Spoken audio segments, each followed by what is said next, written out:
there, this is Brad the Kitchen Guy, back at Brad's Home Center, and we're gonna make some flat fry bread today. Now it's called pita bread, naan bread, whatever you wanna call it. It's a universal bread dough.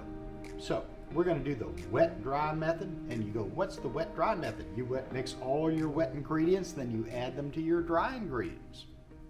So I'm gonna put in my KitchenAid mixer about 3.5 cups of all AP flour. And yes, I'm going to reserve a little, add 4 cups in here.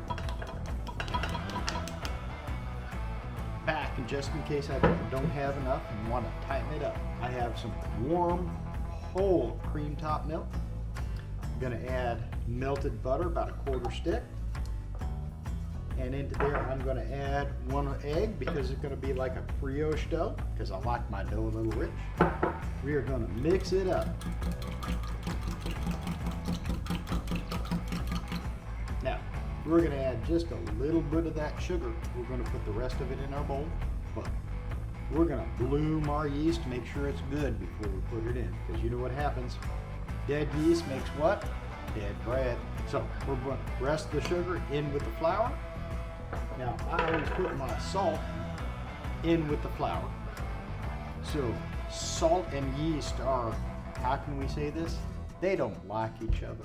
Iodized salt will kill that yeast. So we're going to put it in with our flour.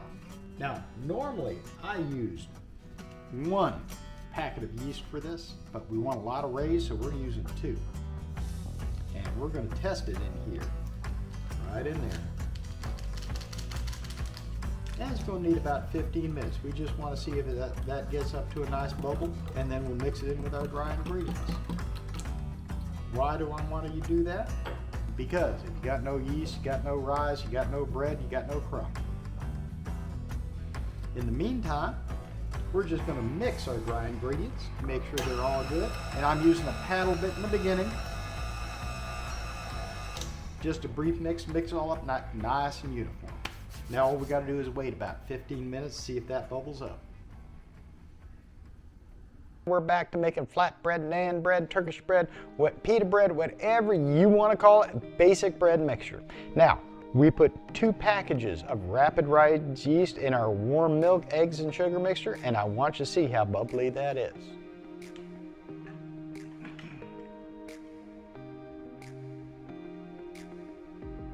And why do we do that? Because we need to know if that yeast is alive. Yeast is an actual living organism. If it's not alive, we don't get that carbon dioxide to build up the crumb in our bread. That's going to give us fabulous bread. Because you know what? I made some damn awful bread in my life. Now we're going to give it a quick mix right here to homogenize it. What does that mean, guys?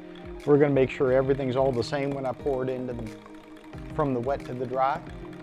Homogenization is sameness. Now, over here in my KitchenAid, we have the paddle bit in, not the dough bit yet, because we want to mix it up really even.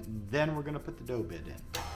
And we're going to slowly add our wet to our dry.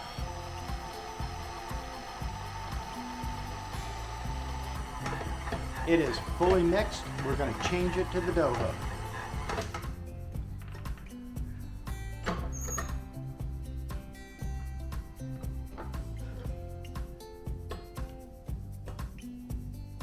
I mean between the paddle bit and the dough hook. Yep.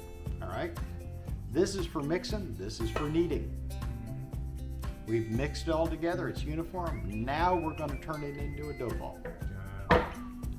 Now I will tell you that over wetting the dough is easier than over drying your dough, because your dough will be more easy to accept more flour than it is to accept more water. I have made that mistake too. Now I will tell you this looks a little on the dry side. See it? It should be a little more stickier, a little more furrier. I may add a little more water, a little more milk to this. It's already too dry. See how it's already coming off the side of the bowl? Needs a little more liquid. I'm thinking I'll add a little more fat. A couple little glugs of olive oil.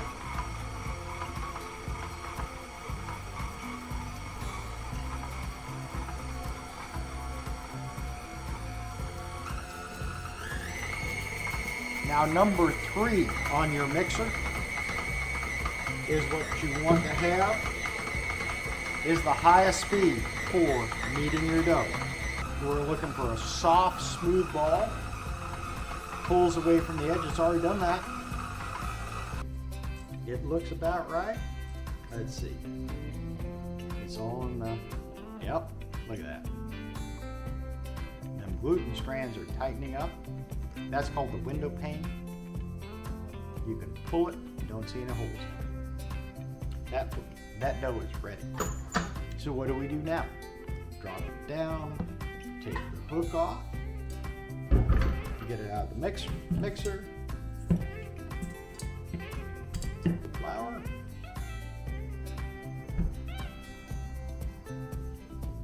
and make a nice dough ball. And what you're doing is you're stretching the surface of the dough over the inside to trap all that air, that carbon dioxide that the yeast is making out of them sugars and the carbohydrates, into that ball. We're going to take our bowl, put a little oil in it, a little more oil, dough ball inside, roll it around, right? Because what do we want to do? Not make a skin over it, because that oil is going to keep the air away. And then I'm going to take a tea towel because I hate plastic.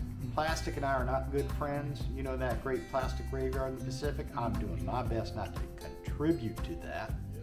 So we're going to use a tea towel, put it over the top, and in an hour we're going to come back and see how well that's risen. Brad at Brad's Home Center, and we're about to unveil our dough. It's rested for about an hour. Let's take a look.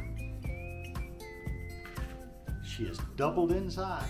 And look, she comes right back. Now, we're going to take her out, punch all the air out, roll her up a little bit, a quick knead, and we're going to divide her up, roll her in balls.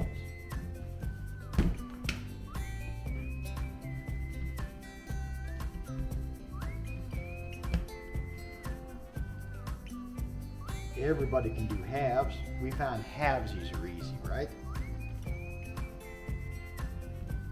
Half the half, half the other half, half the half. Roll them up into a ball. We used to do a couple hundred of these a day back in the restaurant. And what you're doing is keeping all that gluten, all that air inside, making the skin tight. Now, in order for us to make flatbread, we got to flatten them out. I'm going to take a couple of pieces of parchment paper, roll them out, put them there, save them till the grill gets hot.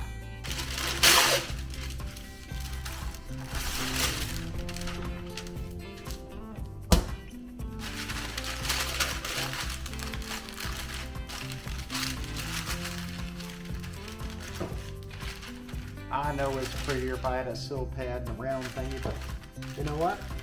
We ain't got one either. And what we're looking for is somewhere around 1/8 of an inch thick.